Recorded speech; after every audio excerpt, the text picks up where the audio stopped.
What is going on, guys? It is the Poke King, and we're back with another banger. Guys, today we're going to be taking a look at Ryuki. I think of his first name, probably butchering it, but Ryuki Okada. And this is the first place Dragapult EX Dusknoir deck profile. So we're going to get in the video. We're going to kind of explain some of the choices that he made. Very simple list, but it doesn't play Pidgeot EX. So with the Charizard decks, the Dragapult decks when they first came out, everybody was playing on with Pidgeot because it allowed you to kind of get the cards that you needed with the quick search ability. But Okada decided he didn't want to play that, so we're going to take a look at his list and just kind of see what he was working with. With 3 Dragapult EX. This card is busted. Of course, it's used in Regidrago V-Star. Phantom Dive is just a busted attack, honestly. So for 2 energies, fire and a psychic, it does 200 damage, and then you put 6 damage counters on your opponent's bench Pokemon any way you like. So it takes knockouts on a lot of the small like support bench Pokemon, things like Lumineon, Squawkabilly, and Rotom. With all the decks, almost all the decks, playing some form of those lower 200 HP or less Pokemon for support, Dragapult can take advantage by going like Boss, Counter Catcher, being able then to take a knockout and then spread out damage for the late game. You play 3 Dracloak. Super important. Dracloak allows you just to have that search engine. So there's a reason why, maybe you don't want to run the Pidgeot EX, just because Dracloak itself kind of almost takes 2. It's just very versatile. It almost kills 2 birds with 1 stone. So being able to go from Dreepy to Dracloak and not having to rely on the rare candy allows you to be more flexible with the rare candies for the Dusknoirs. But what it also allows you to do is protect against something like de-evolution. So they have to put more damage counters on the Dracloak if they want a Devo to knock out the Dracloak and not have to deal with the Dragapult EX. So super important. And then the ability of Recon Direction. Look at the top 2 cards, 1 in your hand, 1 on the bottom of the deck. It's just busted. So it also acts as kind of like not a barrel, but it allows draw power and just filling up multiple spots. We also play the 4 Dreepy. It's only Dreepy we have 70 HP, so you got to play it. Petty Grudge, pretty much of a petty attack. There's not much to explain about the actual Dreepy itself. We then have 2 Duskulls. Now you would think he'd play 3, but with a Night Stretcher in the deck, it kind of allows you access to 3 Duskulls. These are just to set up any of your plays to weaken Charizard EXs, any big HP Pokemon, or to take multiple prize knockouts, which you can also do too as well.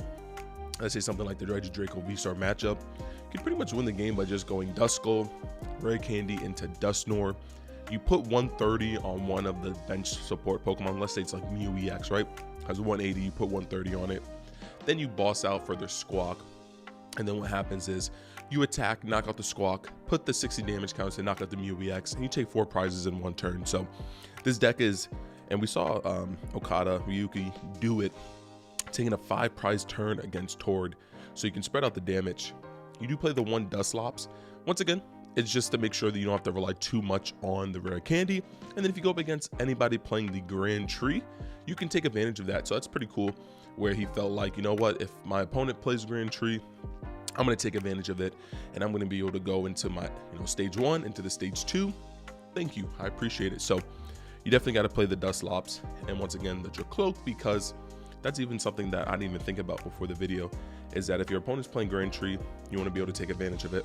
2 Dusknoir, this ability, Curse Blast, is broken. This is the one you want to get. 13 damage counters on one of your opponent's Pokemon. Of course, this gets knocked out, they take a prize, but you're pretty much setting up the damage, and Dragapult does that very well. You play 2 Rotom V. This deck wants to just set up, so because you're not playing the Pidgeot, you want to be able to draw on the early turns, just to try and get as many evolutions in your hand, rare candies, and then to go from there, and also to find your supporters like Arven, Boss, and that's why we play the 1 Lumineon V. Luminous Sign is just broken. Obviously, you're not going to attack with Lumineon. It's just to get your supporter when you need it. Late game Boss, early game Iono or Arven, and also Iono for the late game as well. So Lumineon V, very versatile. Pheasantipity EX, one of the best EXs printed ever within Scarlet and Violet, allowing you to draw 3 cards when something is knocked out. So we play the 1 Fezandipity. Controversial, you could play Radiant Zard, but we play the 1 Radiant Alakazam. So for example, if you know that Mew is 180 to knock out, but you're going to end up doing 190 to it, you can move around the damage counters from the Dusknoirs or the Dragapults to take multiple prize knockouts. So Radiant Alakazam is busted, and you can also attack with him if you end up running into needing to attack. Tatsugiri lines out the Pokemon, attract customers, allowing you to look at the top 6 cards of your deck, reveal a supporter, super busted with Rescue Board. You're pretty much getting a supporter every turn. Just like how United Wings utilizes Tatsugiri, you're doing the same thing. So you're always just trying to get a supporter in your hand. And that's all the Pokemon. So classic for Arven gets you your A-Spec, which is Sparkling Crystal, gets you the Rescue Boards, gets you Forest Seal Stone, and then any item, of course, you want in the deck. So Arven is super important, and we want to pretty much Tatsugiri to the Arvens. Double Iono, 1 for the early game, 1 for the late game, kind of how you want to set it up. Iono is just really valuable when you have just like, geez, I just drew a bunch of energies. You have the Iono, you can ship it back, try to hit the Puffins early game, and then late game is great for the disruption, go up against things like Raging Bolt, anything that's like Ancient Box.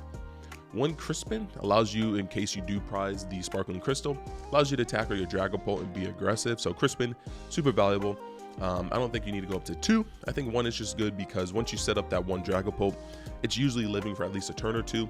And then you're going to use Crispin, of course, to set up that first Dragapult. And then by then you should be able to naturally attach and then use Sparkling Crystal for the 3rd one. 1 Boss's Order. Some people say maybe you could drop an Arven and add a Palpad, so you can kind of double up on the Boss's Order, the Iono, and the Arven. But, it worked for him. He got 1st place, so we ain't going to argue it. But 1 Boss's Order. Always got to use that Giovanni Team Rocket one. And then we have the 1 of Roxanne. So with Dusknoir, you can put your opponent down to 3 prizes very quickly. They take a knockout on the EX, or they try to take 2 early knockouts on like a Dreepy. You then just pop your Dusknoir, put some damage counters, you Roxanne them, and then you hope that they can't come back from that. So super important, especially in the Raging Bolt matchup as well. They knock out they dump all their energies to then, not try and knock out obviously your Dragapult EX, and then you pop a Dusknoir, hit some damage counters for like their Squawkabilly usually on the bench, and then you Roxanne them, get out your second Dragapult EX, knock out, put some damage on the active Pokemon if it's like a Raging Bolt, and putting them to 2 is super important. So Roxanne is really good in this deck. We want to try and hit our Dreepies and our Duskulls, so we want to get out as many Pokemon as we can in the beginning of the game. So we have 4 Buddy Puffins, searches out the Dreepies and the Duskulls, and also searches out Tatsugiri. Super important card.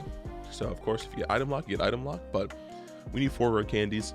Super important. And once again, that's also why you play the Dusclops and the Dracloaks, in case you get item lock, with that Bayonet deck running around. You want to be able to, pivot from the rare candies, but the rare candies allow you to be aggressive, and you can wipe out entire boards. Like I said, you can take 5 prizes, 4. You can make someone not play the game, which is kind of what we want. 3 Ultra Ball, once again, searches out any Pokemon in the deck.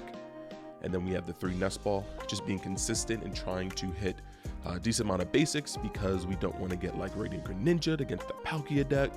We want to be able to get out multiple Pokemon and protect ourselves. 2 Earthen Vessels searches out the energy you need in the beginning of the game.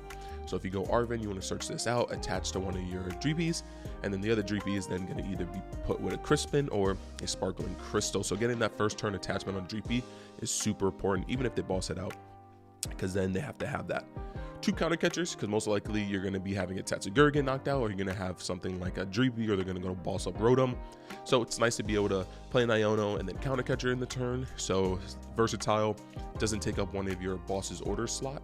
So it's super important to play the counter catchers. The 1 of Switch, of course, just being able to switch out. They try to boss around anything like that.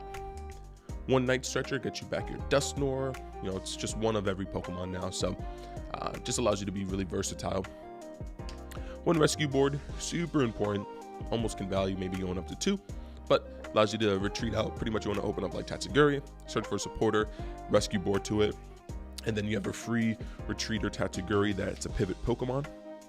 We do play the 1 Forest Seal Stone, really good with Rotom, Lumineon for Arven to get the Forest Seal. Sparkling Crystal, so this is the A-Spec that's going to make Dragapult and any Terrestrial Pokemon, pretty much, or Terra Pokemon, worth playing. When the turret Pokemon this card is attached to use an attack, that attack costs 1 energy less. So once again, if you already have 2 energies on it, you attach a Sparkling Crystal, gets around the HQ Pokemon headquarters without having to attach an extra energy. So Sparkling Crystal is super good. 1 Temple of Sinnoh, it's really good against the Lugia matchup, being able to stop their gift energy. Once again, Roxanne in that deck is really good, so we want a Temple of Sinnoh. And then he kept it simple. I love my generation energies. We got 3 fire, and then we have 3 psychic energies.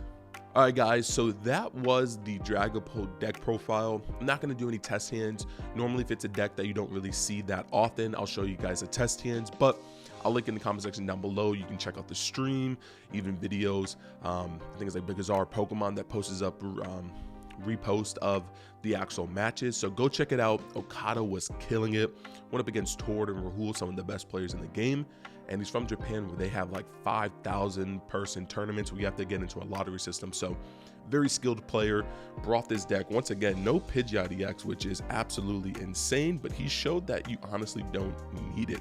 So make sure to like, comment, subscribe, become part of the Poke Kingdom. Let me know in the comment section down below what you thought about his run and what you thought about the deck. It's been your king. Peace.